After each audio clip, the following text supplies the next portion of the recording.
The state is proceeding on the lesser included offense of attempted indecency with its child sexual contact as a third-degree felony. Range of punishment is anywhere from 2 to 10 years in prison and up to $10,000 fine. Is calling 2024 CR 0229, State versus Jesse Ariyaga. Can I have parties announced for the record for the state? Opinion for the state of Texas. Defense? Raymond Martinez. And are you Jesse Ariyaga? Yes, ma'am. Counsel, have you received all discovery? Did you review it with your client? Yes, Your Honor. Court will find that the state is in compliance with discovery. Mr. Ariyaga, did you review the document entitled Application for Deferred Adjudication with your attorney? Did you understand it? Yes, ma'am. Did you review the true bill of indictment with your attorney? Did you understand it? I did. Yes, ma'am. Counsel, do you waive reading of the indictment? We do, Judge. State, are you proceeding on the indictment as presented? We are not, Your Honor. We are proceeding forward on an amended count 1 of attempted indecency with child by contact. Any objection? No, Your Honor. We will waive count. Any objection? No, Your Honor.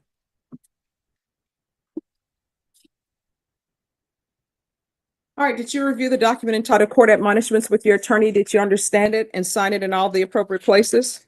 I did. Yes, ma'am. Did you understand you're charged? The state is proceeding on the lesser included offense of attempted indecency with its child sexual contact as a third-degree felony. Range of punishment is anywhere from 2 to 10 years in prison and up to $10,000 fine. Did you understand? Yes, ma'am. If you have a plea bargain, yes. I forgot to also include in the amendment, saying we asked the Your Honor reach an amendment also known as the name Jesse Ariyaga. Yes, sorry. Excuse me. All right, any objection? No, Judge.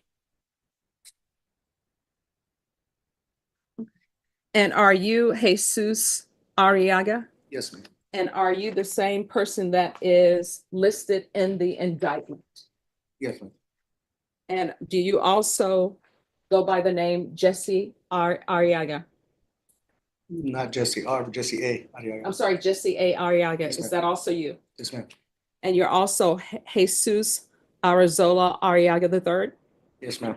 All right. So did you understand the range of punishment? Yes, ma'am.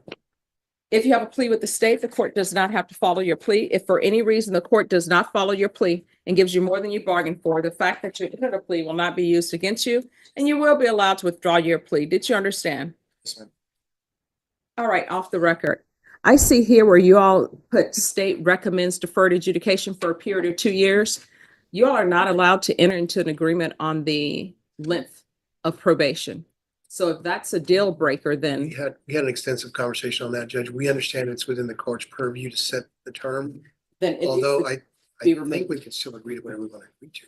All right, so, And then what I would say is it doesn't bind the court, but well, I wanted to have the ability to withdraw my plea if the court was not going to follow that. no, recommendation. you all are not allowed to agree to the term. And it says the state recommends deferred adjudication for a period of 2 years. That shouldn't be here. If you all want to put down here, this is where your recommendation for 2 years is, but not above the line. So if you all are trying to bind the court to the length of probation, I'm not going to allow you all to do that. That was not the state's intention, Your Honor. Both parties understood that the court has the ability to order however long of probation the court deems appropriate. However, I think defense's concern was that we just wanted it known that our intention was the state was recommending 2 years. Yeah, for I mean, adjudication. For the court, it's there at the bottom of the line. And if you all want to argue and fight for 2 years on the record, you can, but placing it above the line is not appropriate for the court. I understand, Judge. I'm not going to quarrel. I understand. No. I expected you to say something along those lines. However, my position was we wanted to be able to withdraw our plea if the court wasn't going to follow the agreement. So you all want me to say 2 years, and I'm telling you right now, you all don't get to dictate or make an agreement to the length of his probation if I follow the plea. And I know that's not anyone's intention, but Yes. it just should not be above the line, because this is what's binding upon the Well, court. this is the last thing I'll say about it, Judge. And because I'm not arguing with any of the things you're saying. The issue is if I make certain representations to my client that induce him to accept a plea agreement, I don't want the rug to be pulled out from under him because then he winds up with a 10-year probation instead of a 2-year probation. And so I didn't know any other way to address that other than in this fashion. All right, so this is what I can tell you, sir. the state and the defense are not allowed to present the court and make it binding on the court that I were to give you a probation term of 2 years. They can argue for the length of probation time. They can argue for certain conditions. The only plea bargain agreement you're able to enter into as a binding contract with the state is whether or not they're in agreement to you having deferred. If they agree for you to have deferred, hypothetically, we can go off the record. Hypothetically, if they were to agree for you to have deferred, and then you come to me and I say, I'm not giving you deferred, I'm giving you a conviction, then I have not followed your plea bargain agreement. If they were to say, I want you to have 3 years in prison, and that's your agreement, and then I were to come back and say, I'm not giving you 3 years in prison, I'm accepting your plea and I'm giving you 4, or I'm giving you more than that, I'm not allowed to do that because that's not a part of your plea bargain agreement. The length of time someone is on probation, that's for the court to decide. Whatever conditions, that's for the court to decide. For example, when you hear me telling people you're to report every month, if I were to tell probation they can report once every 6 months, then those are my conditions. And they only have to report once every 6 months. Do you understand? Yes, ma'am. So the state and the defense are telling me that they want you to have 2 years probation, the length of time. They can argue for that, but I don't have to give you 2 years. I can look at it. Maybe I will give 2 years. I don't know. I don't know anything about this case. I don't know the facts of the case. I could give you 3 years. I could give you 4 years. I could give you up to 10 years probation. I don't know because I don't know anything about your case. But they can argue and say they want you to only have 2 years deferred. Do you understand? Yeah. All right. So if y'all want to step back and discuss that, you can step back to discuss it. If you still want to go forward with your plea bargain agreement, then this, for a period of 2 years, that's initial, need to be removed from above the line. Judge, we can scratch it out, Judge. All right. So if you all want to. All right. We're back on the record. So with regards to the plea bargain agreement, is there any objection from the state or the defense, thank you, to the court removing the words for a period of 2 years next to the state recommends deferred adjudication? Objection, state. We do not, Judge. All right, so the court will remove that portion. And Mr. Ariyaga, do you have any objection to the court removing that? No, I don't. All right. So you understand the range of punishment? I do. And you understand that if you have a plea bargain agreement, the court does not have to follow your plea. I do. If the court does not follow your plea and gives you more than you bargained for, the fact that you entered a plea will not be used against you and you will be allowed to withdraw your plea. Do you understand? Yes, ma'am. You have a right to jury trial, a right for you or your attorney to cross-examine any witnesses the state would call, and the right to remain silent. Do you understand? Yes, ma'am. By entering this plea, you are giving up those rights. Do you understand? Yes, ma'am. Do you understand? If the court were to grant your application for deferred adjudication, if for any reason your deferred adjudication were revoked, the court could find you guilty and sentence you up to 10 years in the prison and up to $10,000 fine. Did you understand? Yes, ma'am. Counsel, has your client been able to provide you with any defenses? Yes. Do you believe he has a rational as well as a factual understanding of the charges against him? I do, Your Honor. Do you believe he's currently competent and was legally sane at the time of the offense? I do, Judge. Mr. Ariyaga, has anyone threatened you, coerced you, or placed you in fear to get you to enter this plea? No, ma'am. Has anyone promised you anything other than the plea? No, ma'am. Are you satisfied with the way you've been represented? Yes, ma'am. Are you a U.S. citizen? Yes, ma'am. Court will find that defendant has knowingly and voluntarily waived his right to jury trial. Did you review the plea bargain page with your attorney? Did you understand it? Yes, ma'am. According to the plea, the state is proceeding on the lesser included offense under count 1 of attempted indecency with a child by contact. There's a $1,500 fine. The state is recommending deferred adjudication. There's to be Chapter 62 compliance. And of course, you know, there is a registration period related to that of 10 years. And there is to be no contact with the complainant. Do you understand? Yes, ma'am. Do you understand that to be the entirety of your plea bargain agreement? Defense, is that the plea? It is, Judge. State, is that the plea? Yes, Your Honor. Did you review the waiver of appeal paragraph with your attorney? Did you understand it and sign it in both places? Yes, I do. Did you understand by signing that you're waiving your right to appeal? The only items that can be appealed are written pretrial motions that have been filed, heard, and ruled upon by the court. Did you understand? Council, are there been any such motions? No, Your Honor. Outside the agreement, the state is requesting that your community supervision be for a term of 2 years and that you be with the sex offender unit. Did you understand those are recommendations from the state and the court does not have to follow those recommendations? Then to the offense, the lesser included offense, how do you plead? Guilty, not guilty, or no contest? No contest. State any evidence. Yes, Your Honor, this Senate Officer 6 Exhibit 1 with all attachments. No objection, Judge. All right, and state, have you spoken to the complainant or the complainant's family? We have, Your Honor. All right, thank you. You may be excused. Your Honor. Did you review the waiver and consent to stipulations of testimony and stipulations with your attorney? Did you understand it and sign it in all the appropriate places? Yeah.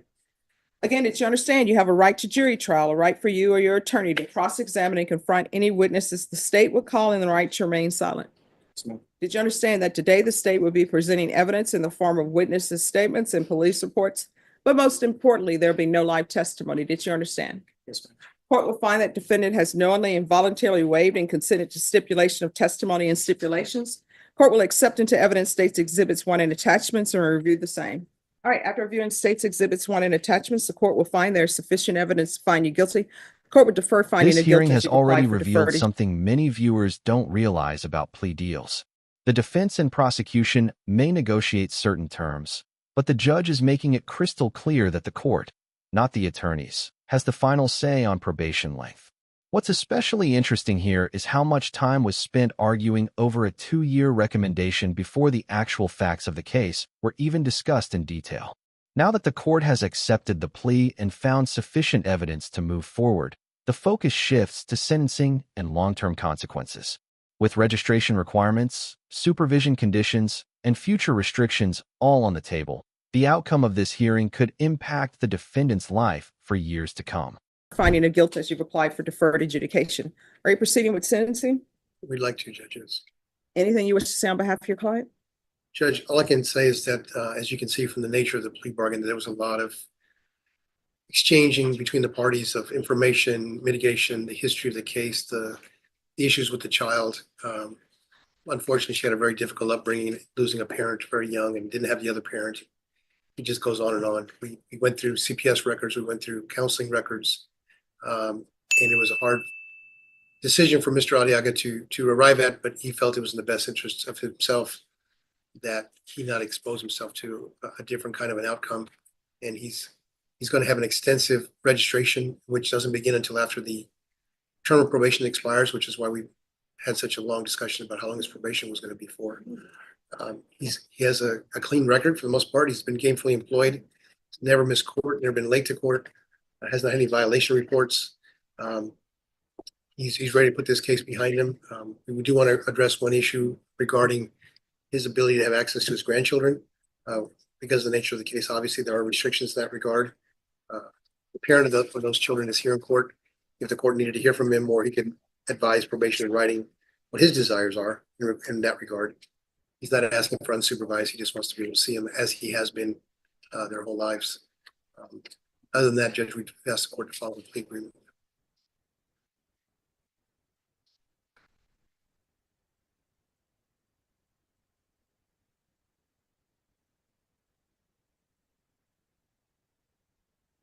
All right, this is what the court is going to do. Is there anything you wish to say? No, ma'am. All right, and what do you do for employment? Not where you work, but what do you do? I'm a barber. All right. This is what the court is going to do is a $1,500 fine, time and money. I'm sorry, $1,500 fine probated. Chapter 62 registration. There's to be no contact with the complainant. Regular reporting by Zoom or in person. Proof of employment within 30 days. No employment as a home health care provider or with minors.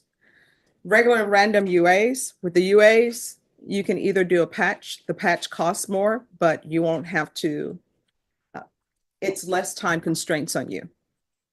There's to be no unsupervised contact with minors. If he's to have a contact with minor, it'll have to be an approved chaperone by probation. And usually, for example, with regards to your grandchildren, you'll need that person to be the supervised chaperone. Usually it's approved. If it's not approved or there's something with that, just let the court know. Understood. And he'll be with the sex offender unit, and the court is going to sentence you to 4 years deferred adjudication. Did you review the document entitled Trial Court Certification of Defendant's Rights to Appeal with your attorney? Did you understand it and sign it? Because this is a plea bargain agreement, because I followed your plea bargain agreement, and because you waived your right to appeal, you do not have the court's permission to appeal. Do you understand? Yes. All right, good luck to you. Thank you. This case ended with deferred adjudication instead of prison time, but that doesn't mean the consequences are minor. The defendant received 4 years of supervision, registration requirements, restrictions involving minors, and ongoing monitoring conditions. The judge ultimately rejected the requested 2-year probation recommendation and exercised the court's authority to impose a longer term. Cases like this show how a plea agreement can reduce risk, but it doesn't guarantee every outcome the defense hopes for. If you found this courtroom breakdown informative, make sure to like, share, and subscribe to Justice Watcher for more real courtroom cases and legal analysis.